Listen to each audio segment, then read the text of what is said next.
सूर्यकवचं ध्यानम् उदयाचलमागत्य वेदरूपमनामयं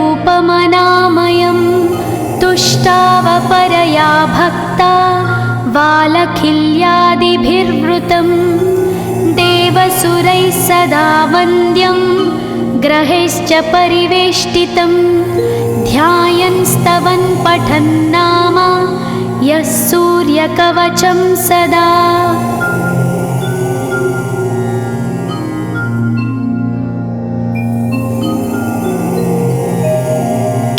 कवचं गृणिः पातु शिरोदेशं सूर्यः पालं च पातु मे आदित्यो लोचने पातु श्रुतिपातः प्रभाकरः घ्राणं पातु सदा भानो अर्क पातु तथा।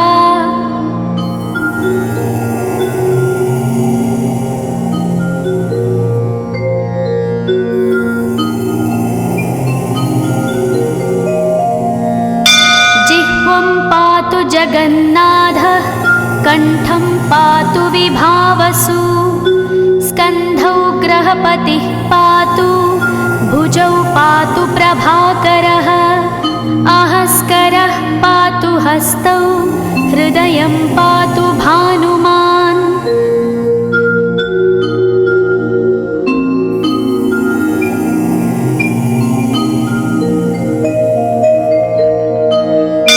मध्यं च पातु सप्ताश्वो नाभिं पातु नभोमणिः द्वादशात्मा कटिं पातु सविता पातु सक्तिनी ऊरू पातु सुरश्रेष्ठो जानुनी पातु भास्करः जङ्घे पातु च मार्ताण्डो गुल्फौ पातु त्विषाम्पतिः।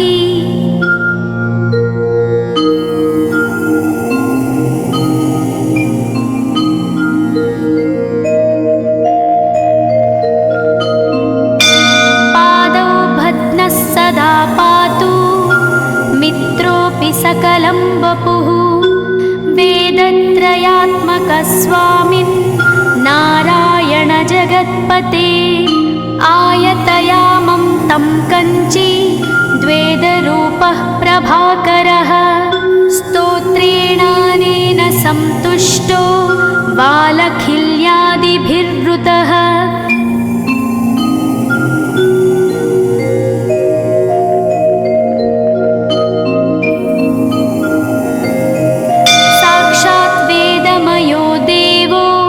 रथारूढः समागतः तं दृष्ट्या सहस्तोत्थाय दण्डवत् प्रणमन् भुवि कृताञ्जलिपुटो भूत्वा सूर्यस्याग्रे स्तुवत्तदा वेदमूर्तिः महाभागो ज्ञानदृष्टिर्विचार्य च ब्रह्मणा स्थापितं पूर्वं यथा यमाविवर्जितम्।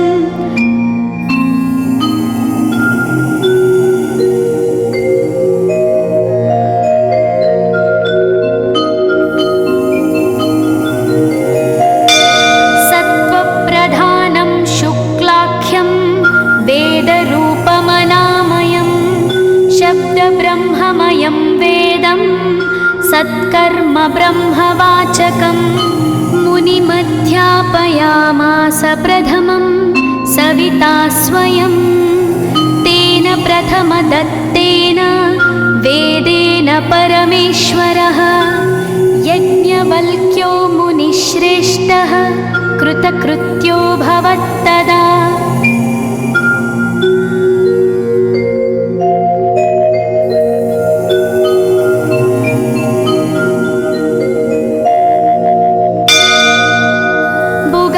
सकलान् वेदान् ज्ञातवान् सूर्यसन्निधौ इदं स्तोत्रं महापुण्यं पवित्रं पापनाशनं यः पठेच्छृणुयाद्वापि सर्वपापैः प्रमुच्यते वेदार्थज्ञानसम्पन्नः सूर्यलोकमवाप्नुयात्।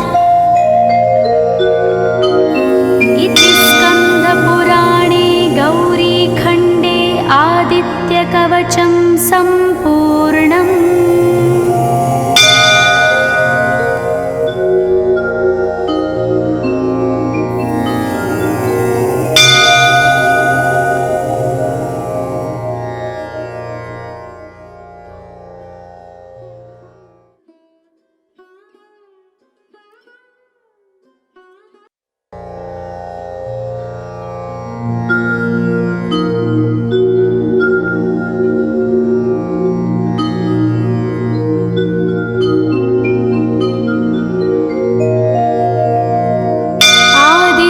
कवचं ध्यानम् उदयाचलमागत्य वेदरूपमनामयं तुष्टावपरया भक्ता वालखिल्यादिभिर्वृतं देवसुरैः सदा वन्द्यं ग्रहैश्च परिवेष्टितं ध्यायन् स्तवन् पठन् नाम यः सूर्यकवचं सदा।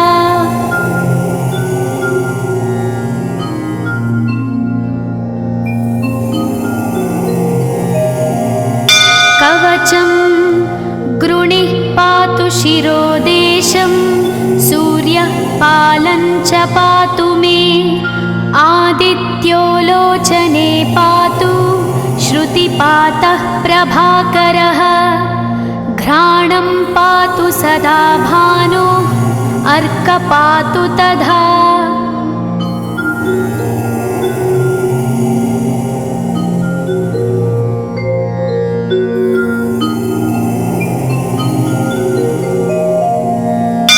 जिह्वं पातु जगन्नाथः कण्ठं पातु विभावसु स्कन्धौ ग्रहपतिः पातु भुजौ पातु प्रभाकरः आहस्करः पातु हस्तौ हृदयं पातु भानुमान्।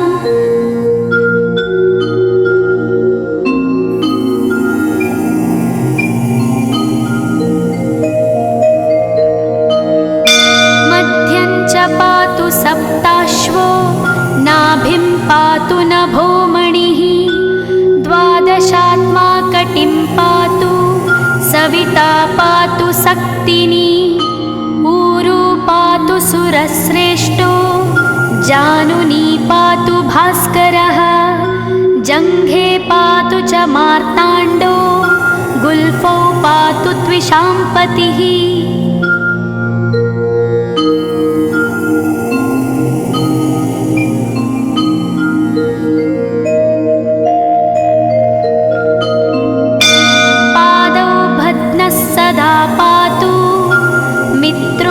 सकलं वपुः वेदत्रयात्मकस्वामिन् नारायण जगत्पते आयतयामं तं कञ्ची द्वेदरूपः प्रभाकरः स्तोत्रेणानेन सन्तुष्टो वालखिल्यादिभिर्वृतः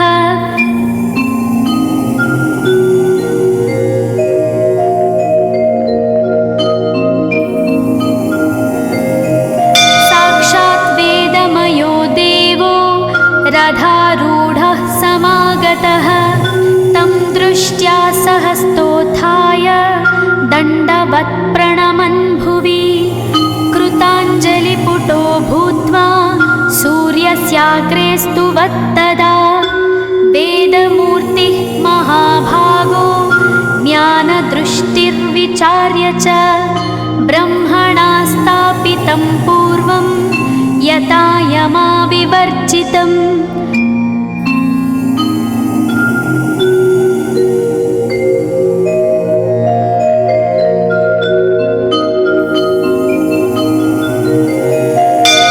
सत्त्वप्रधानं शुक्लाख्यं वेदरूपमनामयं शब्दब्रह्ममयं वेदं सत्कर्म ब्रह्मवाचकम् मुनिमध्यापयामास प्रथमं सविता स्वयं तेन प्रथमदत्तेन वेदेन परमेश्वरः यज्ञवल्क्यो मुनिश्रेष्ठः कृतकृत्यो भवत्तदा।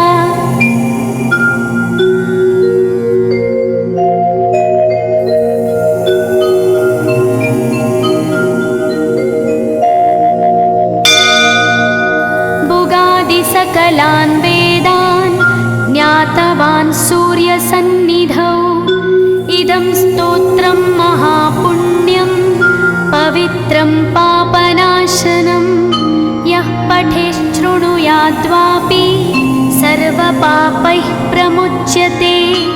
वेदार्थज्ञानसम्पन्नः सूर्यलोकमवाप्नुयात्।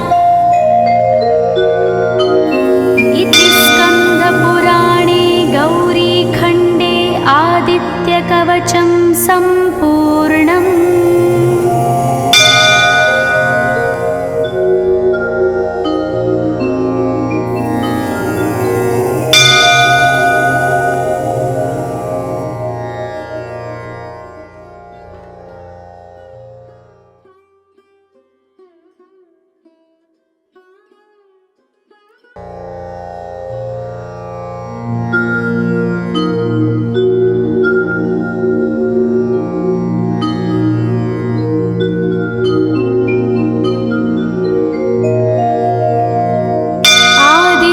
कवचं ध्यानम् उदयाचलमागत्य वेदरूपमनामयं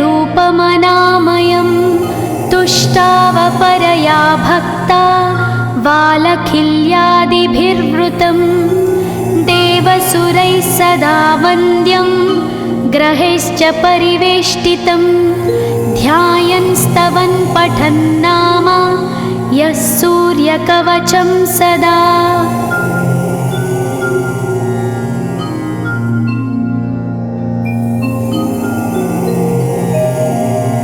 कवचं गृणिः पातु शिरोदेशं सूर्यः पालं च पातु मे आदित्यो लोचने पातु श्रुतिपातः प्रभाकरः घ्राणं पातु सदा भानो अर्कपातु तथा।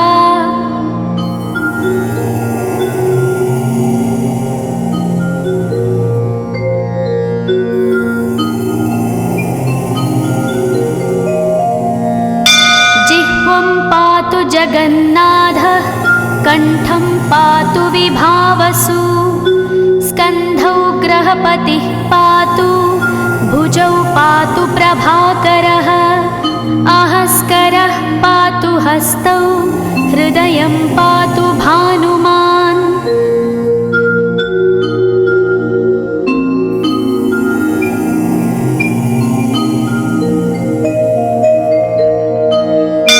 मध्यं च पातु सप्ताश्वो नाभिं पातु नभोमणिः द्वादशात्मा कटिं पातु सविता पातु सक्तिनी ऊरू पातु सुरश्रेष्ठो जानुनी पातु भास्करः जङ्घे पातु च मार्ताण्डो गुल्फौ पातु त्विषाम्पतिः।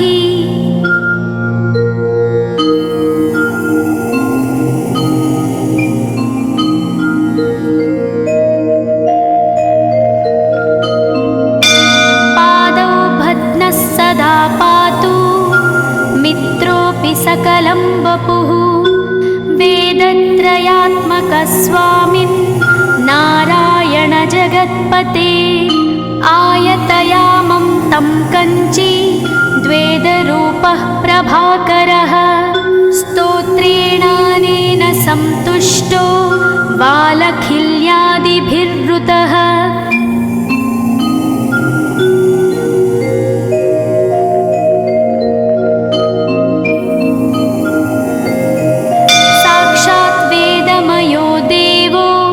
रथारूढः समागतः तं दृष्ट्या सहस्तोत्थाय दण्डवत् प्रणमन् भुवि कृताञ्जलिपुटो भूत्वा सूर्यस्याग्रे स्तुवत्तदा वेदमूर्तिः महाभागो ज्ञानदृष्टिर्विचार्य च ब्रह्मणा स्थापितं पूर्वं यथा यमाविवर्जितम्।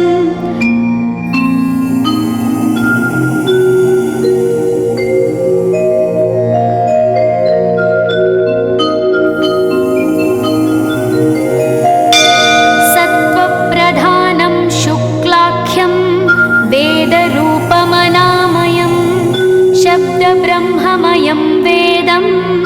सत्कर्म ब्रह्मवाचकं मुनिमध्यापयामास प्रथमं सविता स्वयं तेन प्रथमदत्तेन वेदेन परमेश्वरः यज्ञवल्क्यो मुनिश्रेष्ठः कृतकृत्यो भवत्तदा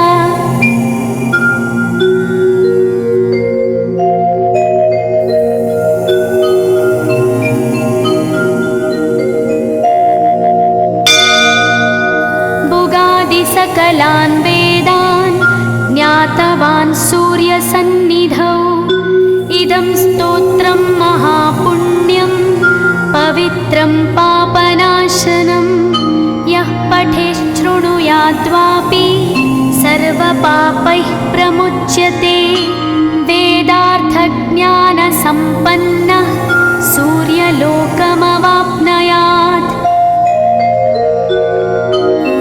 इति स्कन्दपुराणे गौरीखण्डे आदित्यकवचं सम्पूर्णम्।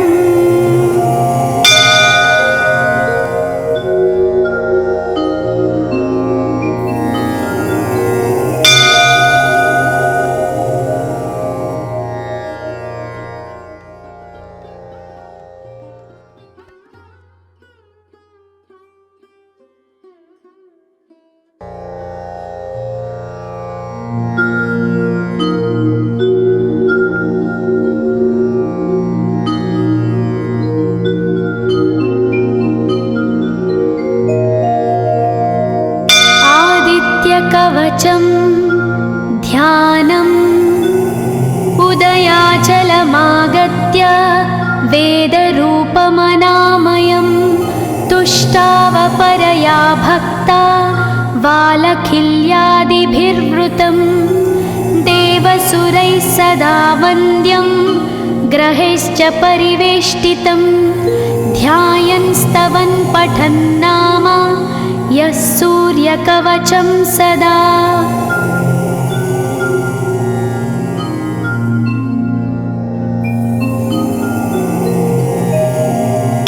कवचं गृणिः पातु शिरोदेशं सूर्यः पालं च पातु मे आदित्यो लोचने पातु श्रुतिपातः प्रभाकरः घ्राणं पातु सदा भानो अर्क पातु तथा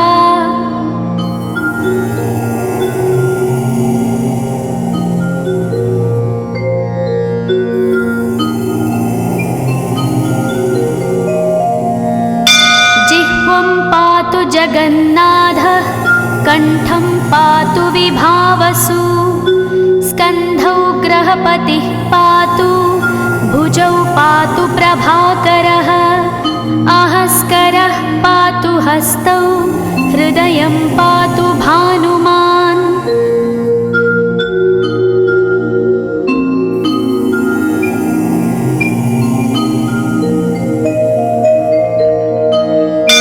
मध्यं च पातु सप्ताश्वो नाभिं पातु नभोमणिः द्वादशात्मा कटिं पातु सविता पातु सक्तिनी ऊरू पातु सुरश्रेष्ठो जानुनी पातु भास्करः जङ्घे पातु च मार्ताण्डो गुल्फौ पातु त्विषाम्पतिः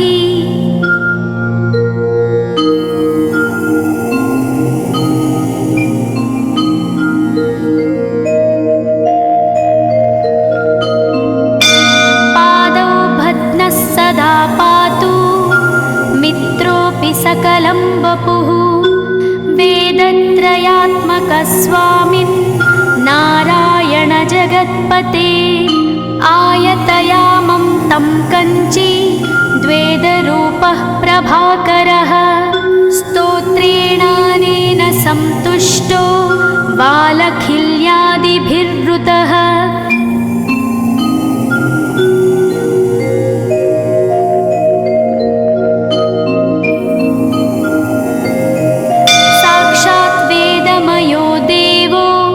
रथारूढः समागतः तं तुष्ट्या सहस्तोत्थाय दण्डवत् प्रणमन् भुवि कृताञ्जलिपुटो भूत्वा सूर्यस्याग्रे स्तुवत्तदा वेदमूर्तिः महाभागो ज्ञानदृष्टिर्विचार्य च ब्रह्मणा स्थापितं पूर्वं यथा यमाविवर्जितम्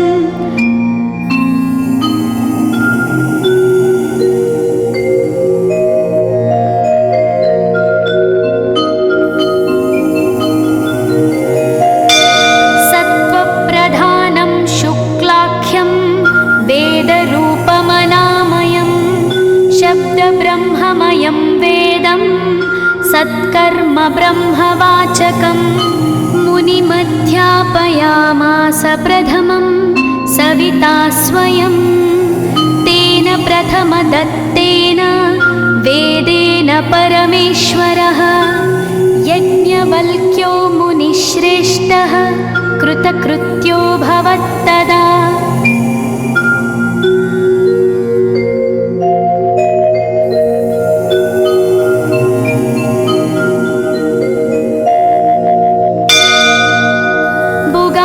सकलान् वेदान् ज्ञातवान् सूर्यसन्निधौ इदं स्तोत्रं महापुण्यं पवित्रं पापनाशनं यः पठेच्छृणुयाद्वापि सर्वपापैः प्रमुच्यते वेदार्थज्ञानसम्पन्नः सूर्यलोकमवाप्नुयात् इति स्कन्दपुराणे गौरीखण्डे आदित्यकवचं सम्पूर्णम्।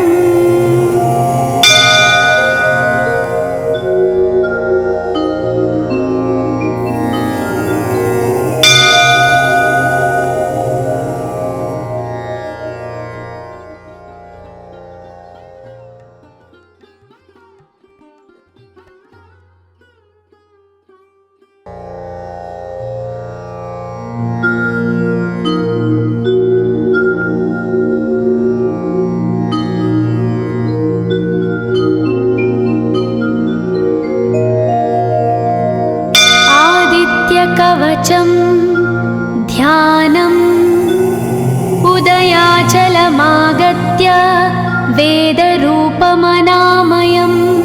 तुष्टावपरया भक्ता वालखिल्यादिभिर्वृतं देवसुरैः सदा वन्द्यं ग्रहैश्च परिवेष्टितं ध्यायन् स्तवन् पठन् नाम यः सूर्यकवचं सदा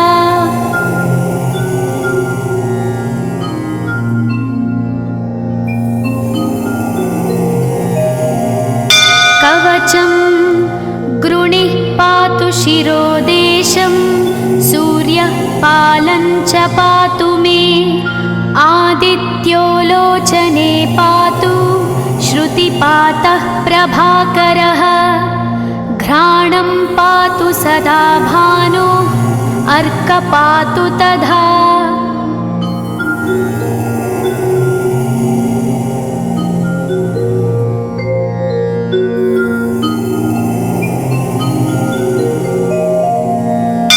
जिह्वं पातु जगन्नाथः कण्ठं पातु विभावसु स्कन्धौ ग्रहपतिः पातु भुजौ पातु प्रभाकरः आहस्करः पातु हस्तौ हृदयं पातु भानुमान्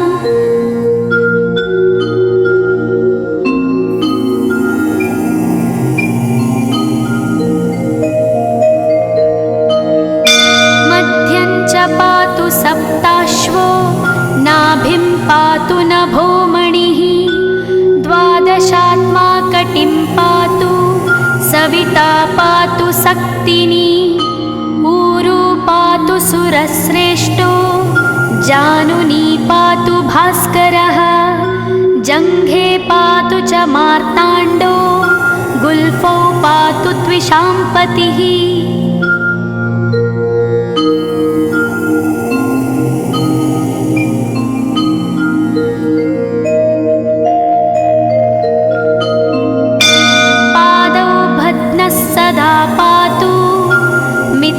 यस्यापि सकलं वपुः वेदत्रयात्मकस्वामिन् नारायण जगत्पते आयतयामं तं कञ्ची द्वेदरूपः प्रभाकरः स्तोत्रेणानेन सन्तुष्टो बालखिल्यादिभिर्वृतः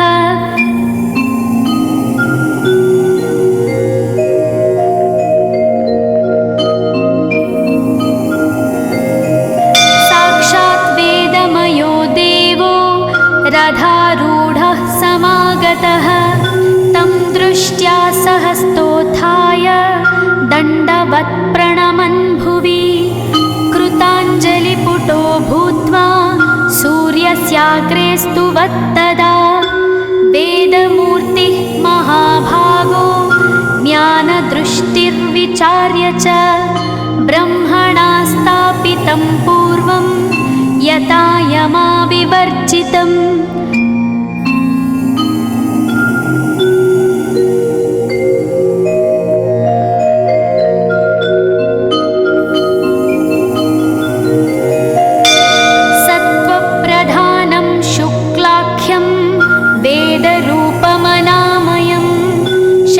ब्रह्ममयं वेदं सत्कर्म ब्रह्मवाचकं मुनिमध्यापयामास प्रथमं सविता स्वयं तेन प्रथमदत्तेन वेदेन परमेश्वरः यज्ञवल्क्यो मुनिश्रेष्ठः कृतकृत्यो भवत्तदा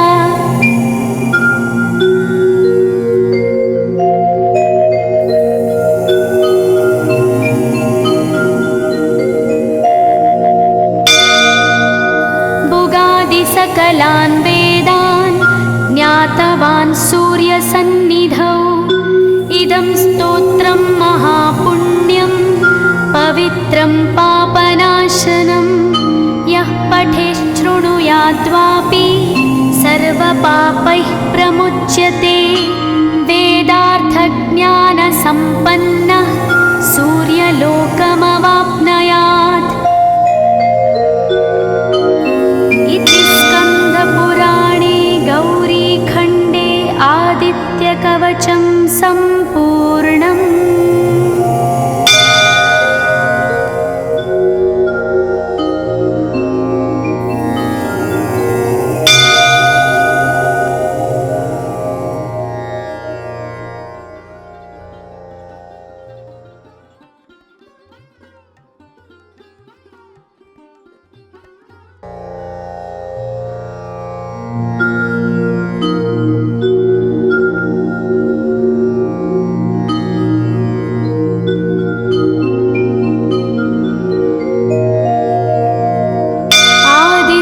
कवचं ध्यानम् उदयाचलमागत्य वेदरूपमनामयं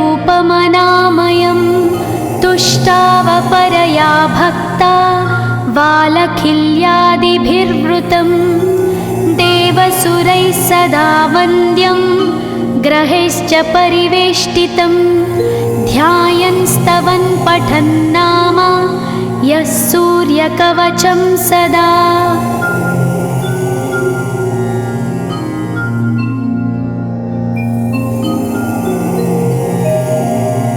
कवचं गृणिः पातु शिरोदेशं सूर्यः पालं च पातु मे आदित्यो लोचने पातु श्रुतिपातः प्रभाकरः घ्राणं पातु सदा भानो अर्क पातु तथा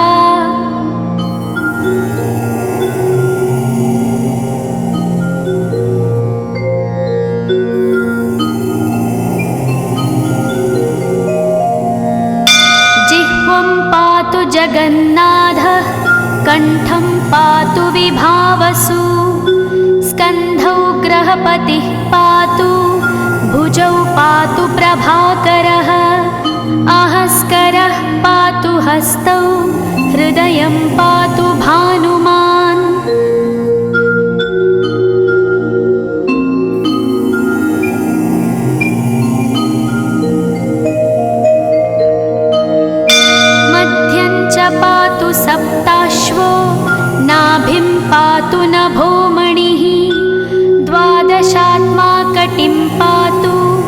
सविता पातु सक्तिनी ऊरू पातु सुरश्रेष्ठो जानुनी पातु भास्करः जङ्घे पातु च मार्ताण्डो गुल्फौ पातु त्विषाम्पतिः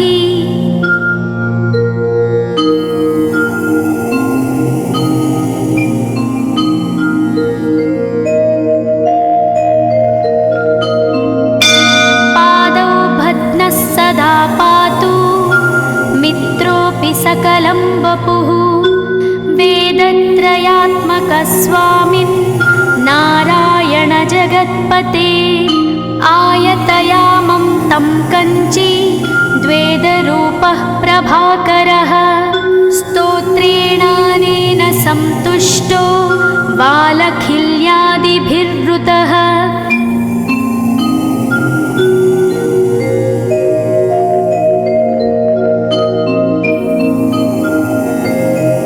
साक्षात् वेदमयो देवो रथारूढः समागतः तं दृष्ट्या सहस्तोत्थाय दण्डवत् प्रणमन् भुवि कृताञ्जलिपुटो भूत्वा सूर्यस्याग्रे स्तुवत्तदा वेदमूर्तिः महाभागो ज्ञानदृष्टिर्विचार्य च ब्रह्मणा स्थापितं पूर्वं यथा यमाविवर्जितम्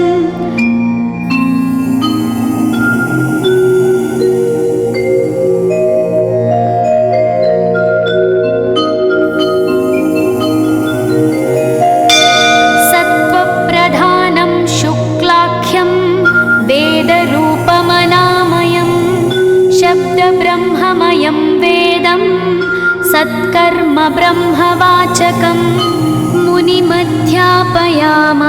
प्रथमं सविता स्वयं तेन प्रथमदत्तेन वेदेन परमेश्वरः यज्ञवल्क्यो मुनिश्रेष्ठः कृतकृत्यो भवत्तदा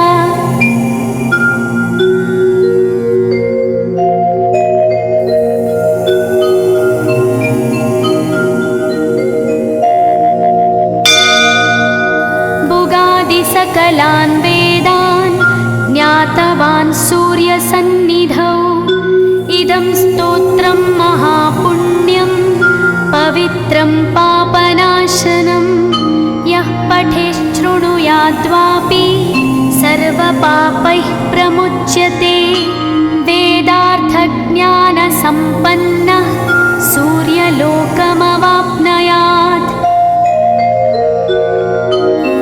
इति स्कन्दपुराणे गौरीखण्डे आदित्यकवचं सम्पूर्णम्।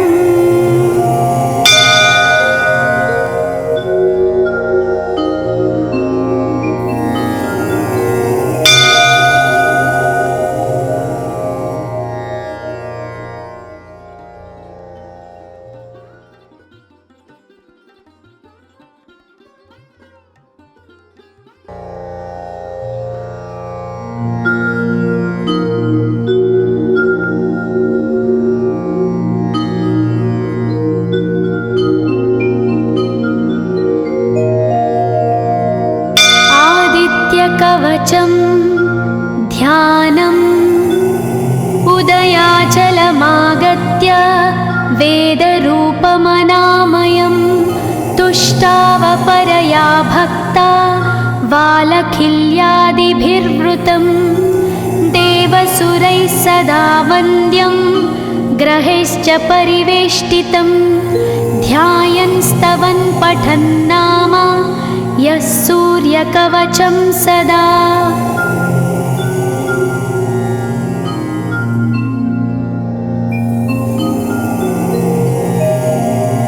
कवचं गृणिः पातु शिरोदेशं सूर्यः पालं च पातु मे आदित्यो लोचने पातु श्रुतिपातः प्रभाकरः घ्राणं पातु सदा भानो अर्कपातु तथा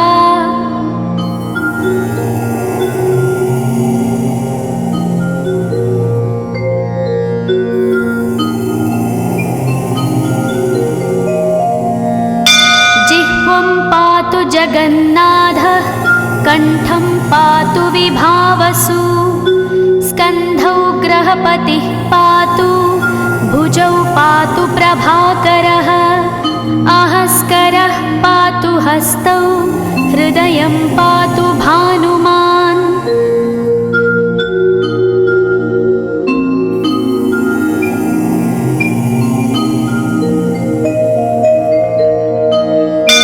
मध्यं च पातु सप्ताश्वो, नाभिं पातु नभोमणिः, द्वादशात्मा कटिं पातु, सविता पातु सक्तिनी, ऊरु पातु सुरश्रेष्ठो, जानुनी पातु भास्करः, जङ्घे पातु च मार्ताण्डो, गुल्फौ पातु त्विषाम्पतिः।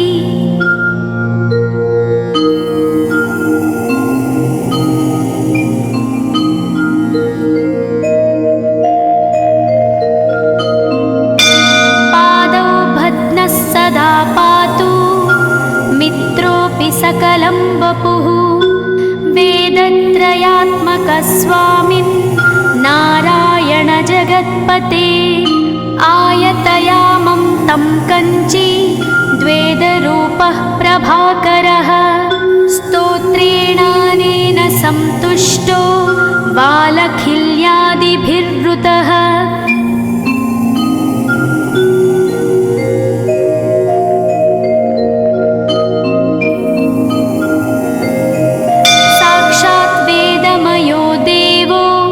रथारूढः समागतः, तं दृष्ट्या सहस्तोत्थाय दण्डवत् प्रणमन् भुवि, कृताञ्जलिपुटो भूत्वा सूर्यस्याग्रे स्तुवत्तदा, वेदमूर्तिः महाभागो ज्ञानदृष्टिर्विचार्य च, ब्रह्मणा स्थापितं पूर्वं यथा यमाविवर्जितम्।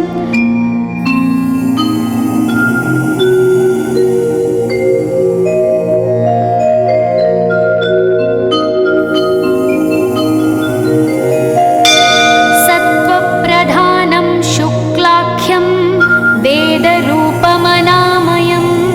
शब्दब्रह्ममयं वेदं सत्कर्म ब्रह्मवाचकम्, मुनिमध्यापयामास प्रथमं सविता स्वयं, तेन प्रथमदत्तेन वेदेन परमेश्वरः, यज्ञवल्क्यो मुनिश्रेष्ठः कृतकृत्यो भवत्तदा।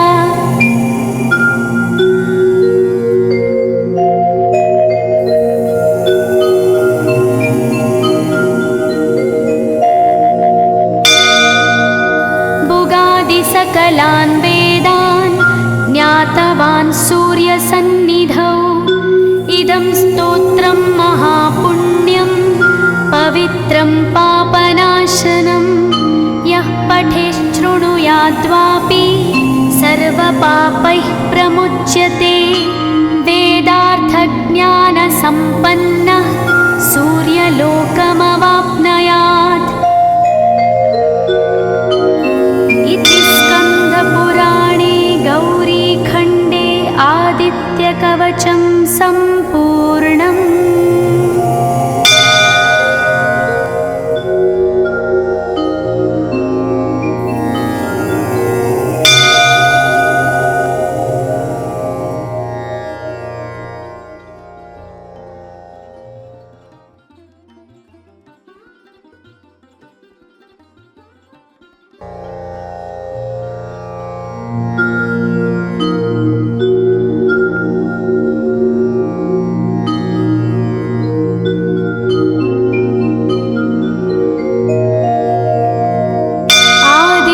कवचं ध्यानम् उदयाचलमागत्य वेदरूपमनामयं तुष्टावपरया भक्ता वालखिल्यादिभिर्वृतं देवसुरैः सदा वन्द्यं ग्रहैश्च परिवेष्टितं ध्यायन् स्तवन् पठन् नाम यः सूर्यकवचं सदा।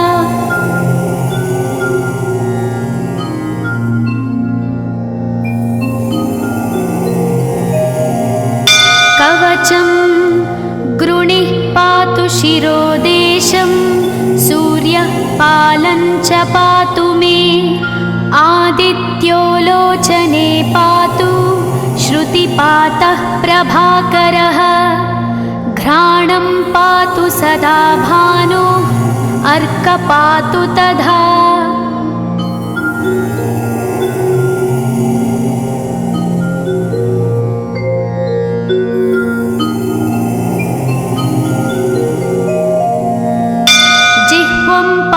जगन्नाथः कण्ठं पातु विभावसु, स्कन्धौ ग्रहपतिः पातु, भुजौ पातु प्रभाकरः, अहस्करः पातु हस्तौ, हृदयं पातु भानुमान्।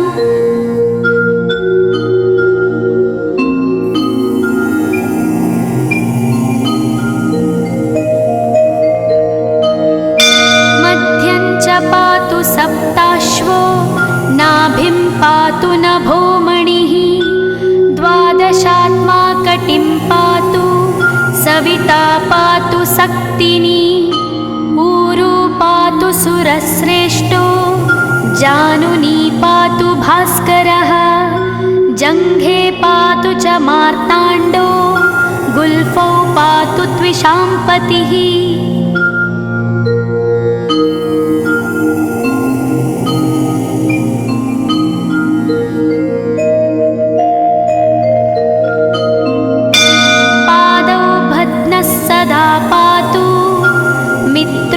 सकलं वपुः, वेदत्रयात्मकस्वामिन्, नारायण जगत्पते, आयतयामं तं कञ्ची, द्वेदरूपः प्रभाकरः, स्तोत्रेणानेन सन्तुष्टो, बालखिल्यादिभिर्वृतः।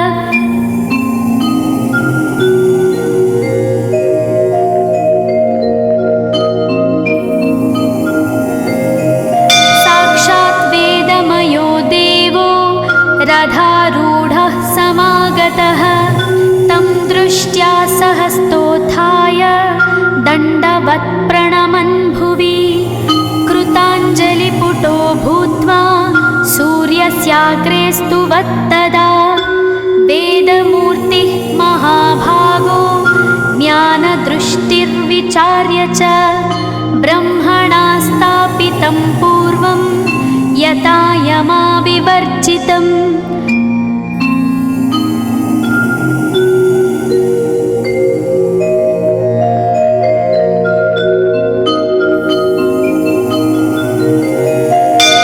सत्त्वप्रधानं शुक्लाख्यं, वेदरूपमनामयं, शब्दब्रह्ममयं वेदं, सत्कर्म ब्रह्मवाचकम्, मुनिमध्यापयामास प्रथमं, सविता स्वयं, तेन प्रथमदत्तेन, वेदेन परमेश्वरः, यज्ञवल्क्यो मुनिश्रेष्ठः, कृतकृत्यो भवत्तदा।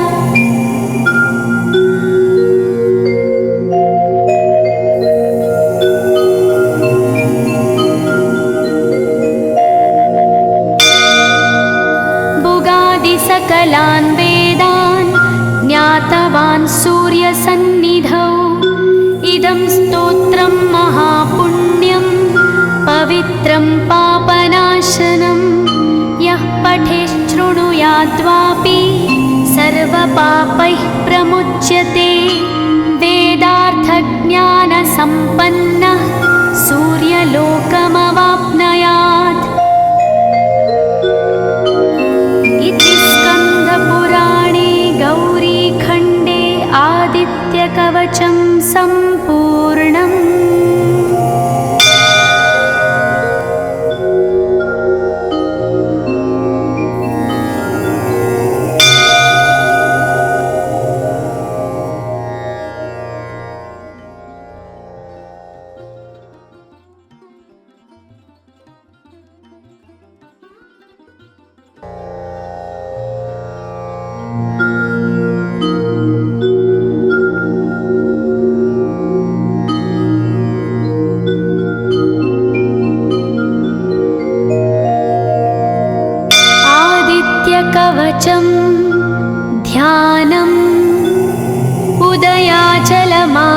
आदित्य वेदरूपमनामयं तुष्टावपरया भक्ता वालखिल्यादिभिर्वृतं देवसुरैः सदा वन्द्यं ग्रहैश्च परिवेष्टितं ध्यायन् स्तवन् पठन् नाम यः सूर्यकवचं सदा।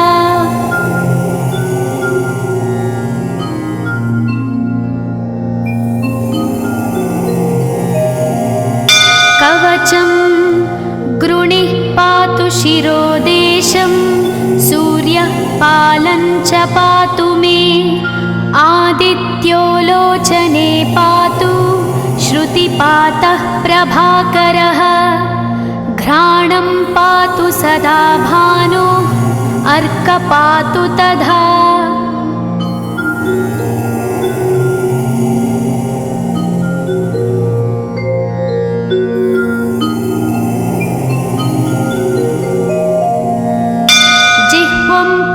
जगन्नाथः कण्ठं पातु विभावसु स्कन्धौ ग्रहपतिः पातु भुजौ पातु प्रभाकरः आहस्करः पातु हस्तौ हृदयं पातु भानुमान्।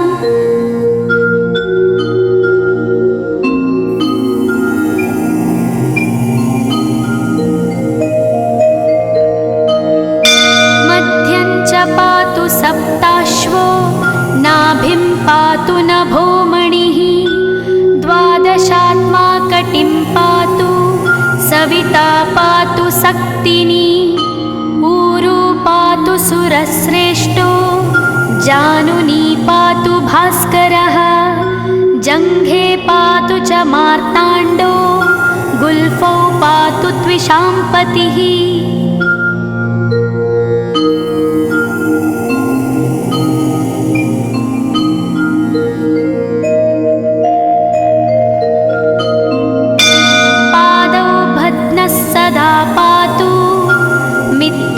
सकलं वपुः वेदत्रयात्मकस्वामिन् नारायण जगत्पते आयतयामं तं कञ्ची द्वेदरूपः प्रभाकरः स्तोत्रेणानेन सन्तुष्टो वालखिल्यादिभिर्वृतः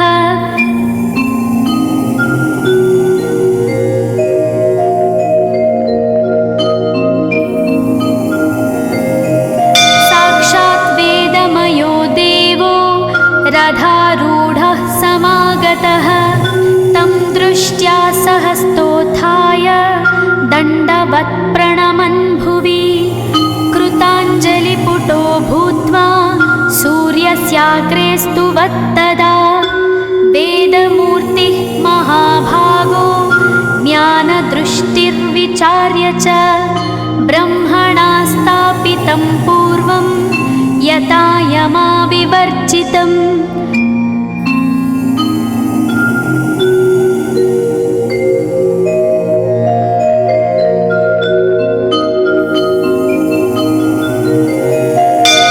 सत्त्वप्रधानं शुक्लाख्यं वेदरूपमनामयं शब्दब्रह्ममयं वेदं सत्कर्म ब्रह्मवाचकम् मुनिमध्यापयामास प्रथमं सविता स्वयं तेन प्रथमदत्तेन वेदेन परमेश्वरः यज्ञवल्क्यो मुनिश्रेष्ठः कृतकृत्यो भवत्तदा।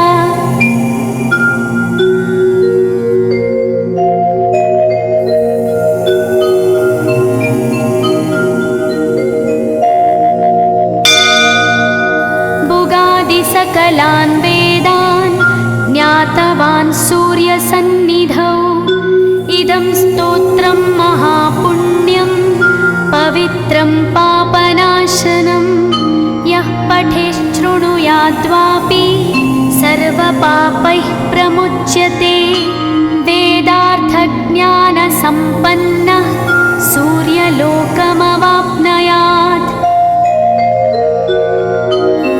इति स्कन्दपुराणे गौरीखण्डे सम्